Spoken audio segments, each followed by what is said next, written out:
I reckon it's pretty gross to drive 10 hours and spend almost $1,000 to get a shotgun start with a 181 metre par 3 as your opening hole.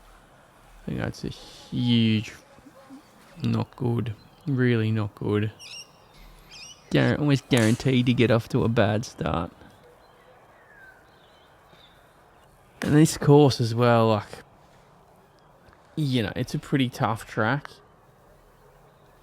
I had the choice between a practice round at How Long and a practice round at Albury, and stupidly went with the How Long practice round. How Long was pretty flat and pretty easy. This joint was not easy at all.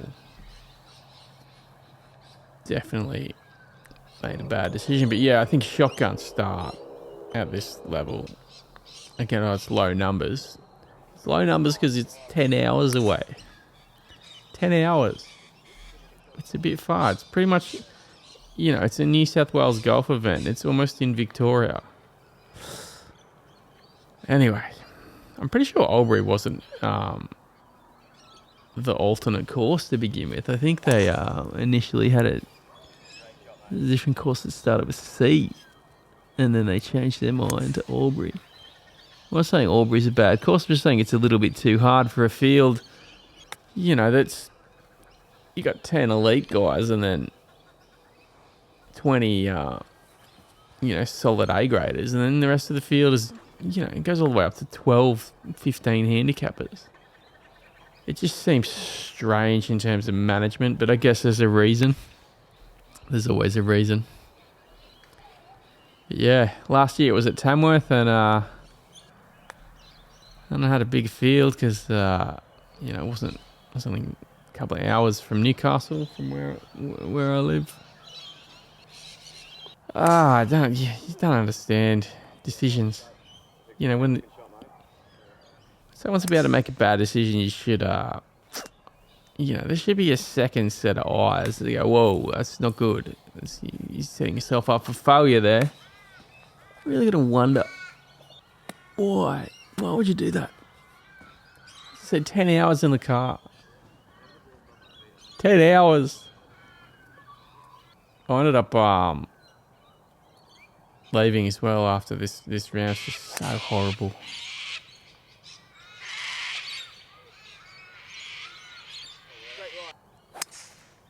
Everything went wrong. The previous hole, there was played the wrong ball. 2-shot penalty there, so played the wrong ball and 3-putt for a 9, which is hectic. I had the flu. Normally pretty good at pushing through stuff like that, but not on this occasion. Maybe it was the colder weather that made it a little bit harder.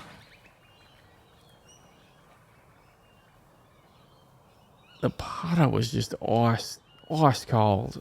Just, it felt like every 4-footer I had was just a snappy little hard breaker as well, where I don't think a practice round would have mattered. Like, getting in those positions, you're out of position at that point. Look, there's a 3-footer that was fairly straight. You could hit it at the hole.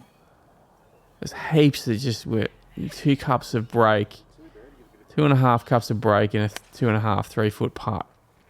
Maybe had 6 or 7 of them. Like, it's just bad. You know, I hit good shots. I didn't get rewarded. That draw in there, you pretty much spun off the green. Really steep uphill putt. This is interesting. So out of bounds on the right there, so you feel like you've got to play left. Had a lot of balls hit trees and kick back out to the fairway, but I mean, that was a 7-iron in. Probably one of the best shots I hit the whole round. Yeah, putter just not helping. Oh my god. It's all diabolical. That wasn't a bad approach, but it didn't hold. Kicked down the hill. And then this. That's a 3-putt from about 5 feet. That second putt just jagged right. To be fair, I didn't mark it. I just walked up and whacked it.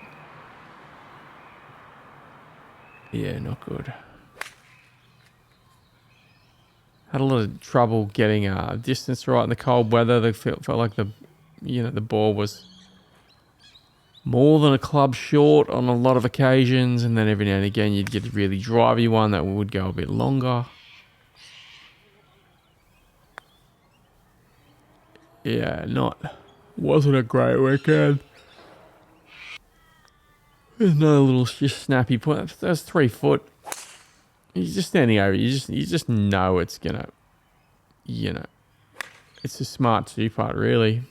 If you go for that putt and hit it hard, you're probably 3-putting. There's a low chance it goes in. I got to the end here and the camera ran out of battery, so I've only got this tee shot, and the tee shot went missing as well. So that didn't find that ball. Had to go back to the tee, and ended up making a 7 to finish 18 over. Gross.